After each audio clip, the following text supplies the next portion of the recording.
So you know on YouTube it's really easy to laugh at beginner drivers on Gran Turismo, E-ranked and D-ranked drivers, but what if we do something different? In this video, I'm going to look at these drivers just starting their incredible Gran Turismo 7 journey, and I'm not going to laugh at them, I'm not going to call them dirty drivers. On this channel, as you know, we promote good driving, clean driving, and help people get faster.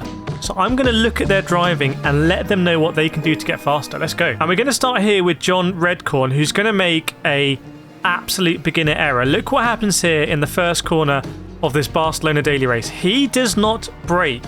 Now, this isn't something he's doing deliberately, I believe. If you look what happens next, he flashes a hazard light and he disappears, goes into the shadow realm. So what's happened here? I believe he hasn't mapped his brake properly. He's entered the daily race, it hasn't been mapped, and he hasn't tested it. So here's how you can avoid this happening to you. Before each daily race, there is a warm-up. Make sure you go on the warm-up just as a matter of course and just test your inputs. You're not there to try and do a whole lap or drive fast. It's there just to test your inputs. If something's gone wrong, you have enough time to turn them off, try and reconnect them before the race starts. That's tip number one. So for my next tip, we're going to jump on board with Joey G863, who's having a great race here. Look at this battling at Barcelona. A lot of fun. Absolutely love it. But again, look at his brake input, and this is going to be something different. So he runs wide here. Yes, there's a bit of contact, but he runs wide onto the gravel. And he's going to do the same thing in the last corner as well. So he is not braking. And this isn't an input error, I believe. So we're going to zoom forward so I can prove to you that he is actually braking. If you have a look here, you're going to see as he goes into the next corner at the end of sector 1, he is going to hit the brake here. So what is he doing?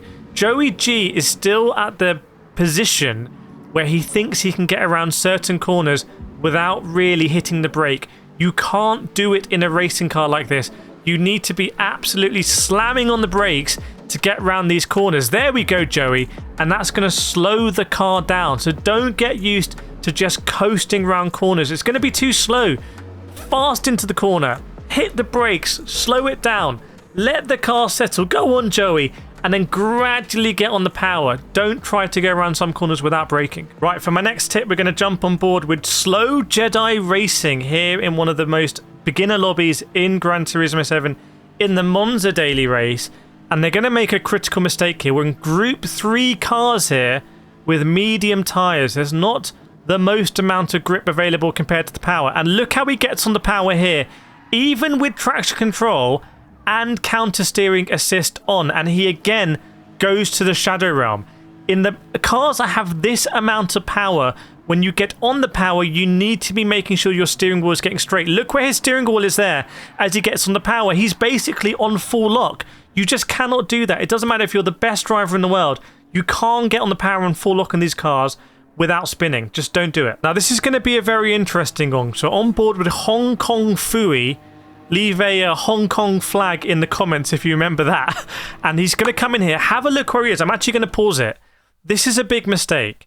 So firstly, he's not on the outside edge of the track. That means he's making the corner very, very, very tight. And it's really going to compromise his speed.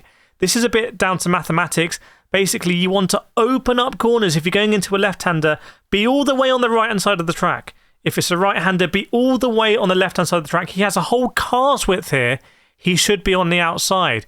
You can also see he's very gentle with his braking. It takes him a long time to get to full brake. And at this stage, something very sad is going to happen because he's minding his own business. But behind him, we have the American Dad Might, who's actually going to smash into the back of him because Hong Kong Fooey is probably going too slow in the chicane. And as you can see in the bottom left, that's actually going to give Hong Kong Fooey some damage. So you can get damage if you're going too slowly like that. It could have been avoided. He's also got a penalty as well because the game is thinking he's brake checking the guy behind, which, like I said, sadly is not the case. I don't think he's trying to do that. You can see he's trying to drive sensibly here, but it's all coming a little bit too fast. He's not on full throttle when he should be. He does have all the assists on, but the main thing there, mate, is you've got to open up the corners when you're approaching them. Is going to make things a lot easier. So if you're enjoying the video so far, please subscribe if you want more positive Gran Turismo 7 content like this, because you make it happen. If you like, subscribe and share, the algorithm will boost it and we'll make more of this content. Another one at Monza now. We're on board with Mr. Fantastic from America, Captain Fantastic, and there's a great battle going on here. You can see the ghosting kicking in, which is just helping things kind of like, you know, move along without people getting taken out. This is absolutely fantastic. I love people having this kind of fun in e-lobbies. It's addictive. Now, Mr. Fantastic, from this position, could be overtaking both these cars, but he needs to be a little bit more confident. He doesn't go in the slipstream here. Now he moves to the inside.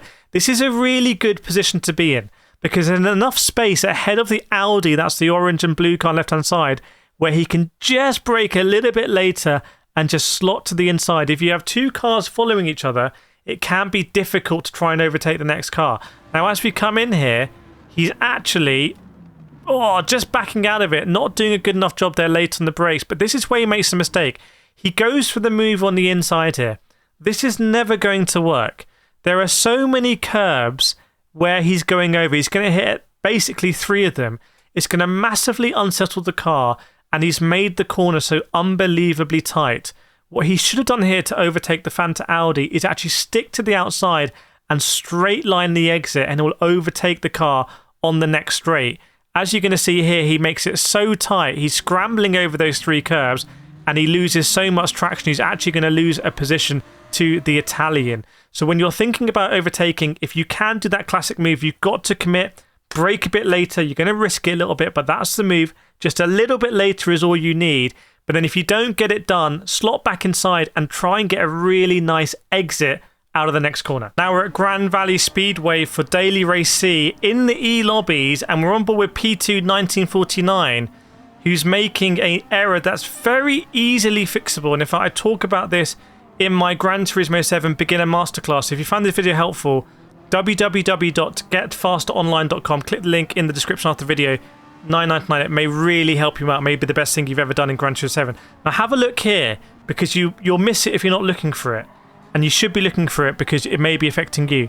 Look at the throttle trace here. When our friend here, the French driver, should be off the throttle, there is still a little bit of throttle going on, and that's actually cost him on this straight. Because he had a little bit of throttle still in there when he should have been off the throttle, he's actually pushing the car around too deep into the corner. He's not getting the rotation. He's done it better here. He wasn't on the throttle, but you can just see there again, he sometimes has a little flicker. A little flicker, just a couple of pixels. Sometimes it'll be 1 pixel, sometimes 2, sometimes more significant. And it just comes down to wanting to be off the throttle and get that rotation. And again, it's an incredible race here in these GT3 cars. I absolutely love it as we go through the tunnel, and he's having a great time. It looks like he's probably on a wheel here. There is quite aggressive movements. I've been trying to see people who are on controllers and wheels, and let's see what happens as he goes into this corner. Keep an eye on those pixels there. No, he's absolutely fine, so he can do it. It's not a big calibration error, it's just he's on the throttle too much. So have a look as we go around the left hand. There's a little bit of contact. Oh my goodness! As there goes the Peugeot, and you can see, and he should be kind of a little bit off the throttle at these moments, but it is flickering, especially as we go down the right hander. Still flickering there, bit of flickering. No, he's all right now, a bit more flickering. He should be a little bit more patient. Let the car rotate. Remember, go into the corner, off the throttle, on the brake, bleed off the brake. Let the car settle a little bit, especially if you're a D driver. Let the car settle, be composed, and then feed in the throttle. You definitely want to have moments where you're off throttle. This is a very difficult circuit to drive, and you can see he's got all the assists on, which is really helpful. Now we're on board with Joker, who's also doing a little bit of the throttle thing. You can see here, just kind of patience and then on it, want to be smooth. Joker is definitely driving on a controller. You can see by the inputs, and you can see how much the counter steer assistance is working here, and it's very, very, very jerky movements. Now, I'm not the best on a controller. I'm a lot better on a wheel. I'm not going to pretend I'm the best on a controller, but he is being way too aggressive here. When you're on a controller, there are some assists that Gran Turismo give you, some like controller assists that can smooth it out. And the best way to do that is to do slightly later turn-ins and then be more consistent in your turning.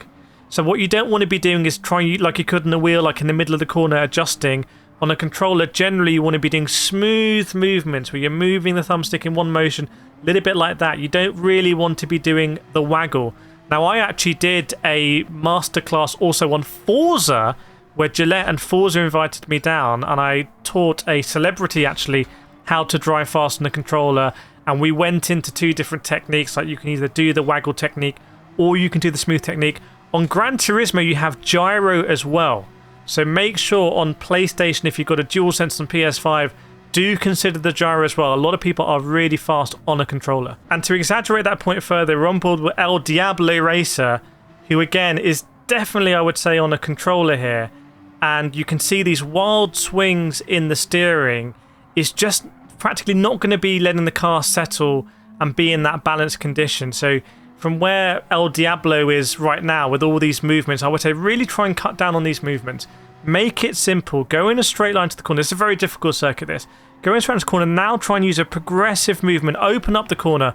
One progressive movement here. Feed in the power.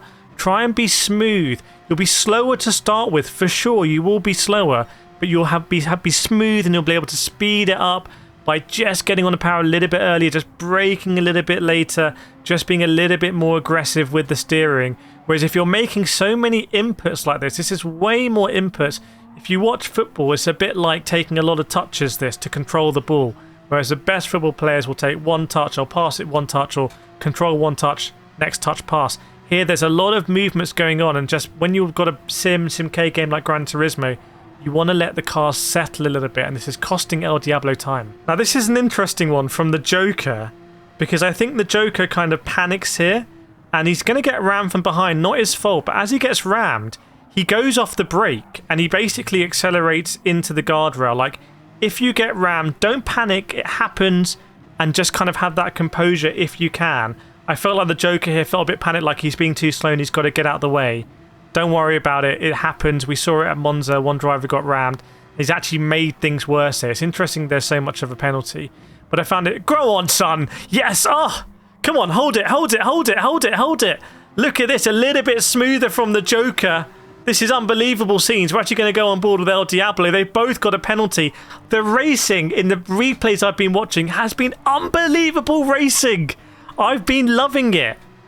If you want to submit your replays, by the way, put them in our Discord. It's www.simracingdiscord.com. And I've really loved doing this video, so let me know if you want to see more. There's some more videos around here for tips, and this has been awesome. E and D rank drivers, come on, let's get faster. Let's get you into C and B rank, and I'll see you online.